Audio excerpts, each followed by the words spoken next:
So we talked about the difference between a startup and a stay through, and what does it mean to take a different mindset on being an entrepreneur. Do you want me to continue? Yes, please elaborate. Okay. So what I've been doing for the last 35 years of my life, but professionally the last 20 years, has not changed. It's not been like I haven't started a Jello company and then started a car company and then started like a stapler company, right? And we know friends who have done that. You meet someone, they're like, yeah, I had a restaurant business and then I started this thing that was making skateboards out of recycled plastic bottles from the ocean. And you're just like, how do you go? But I've been very consistent in the things I wanted to do. And it's like one overarching journey that's about how do we create, better ways of living for the world, right? And that doesn't necessarily mean architecture, but what is the systems that we need to put in place to have a better way of living life based on the world that we're living in right now? Because the world that we lived in 1945 is very different from what 2025 is going to look like.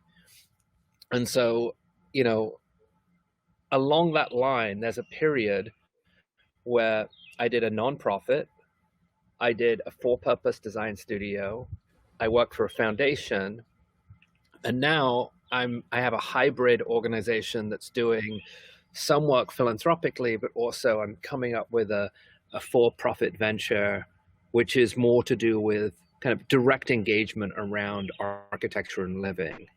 And that, will launch very soon. But like if you would ask me 10 years ago, what are you interested in? It'd be exactly the same thing I'm interested in now, is how do we create buildings and communities that create betterment for society and for those that occupy the buildings themselves.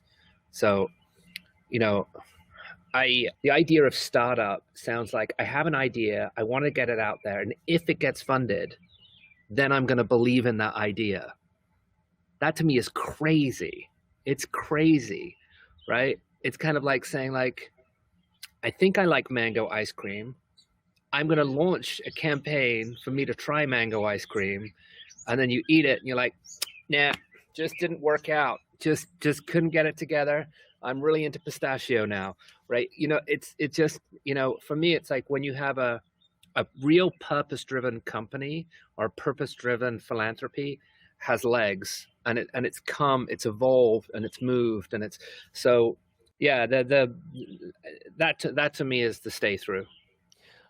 So what I hear you say, you didn't say this, but this is that internal faith, internal belief that this will go the way that I want it to go. But at the same time, you're not attached to the mechanisms that's going to help fulfill this purpose. Is that accurate? Absolutely. I mean, I trained to be an architect, and I tried to work in the field of architecture. And then I worked into the field of philanthropy, and I've worked in other fields where I've used the idea of building or creating space as a way to better people's lives. And if you took a legal definition, 80% of what I did was not architecture. No. So, no. But it still had the same thread. And so, yeah, I if you take somebody like Steve Jobs, and I make these analogies, the Elon Musk, the Steve Jobs, it's not like he, when he invented, or when he was part of the team that invented the iPhone or the iPad or even the iMac, right? Some of the kernels of understanding and the philosophy of it was the same as when he did the Apple IIe and the Lisa. Mm-hmm. Right. There was, and so,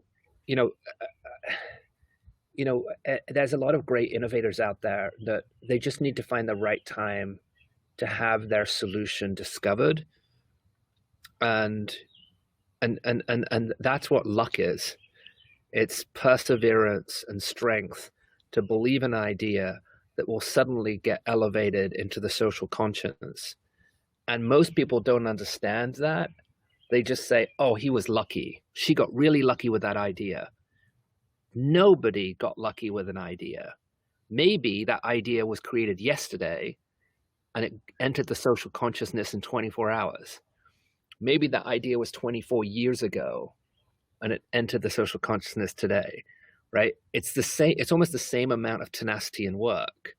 It's what you do with it once you get recognized.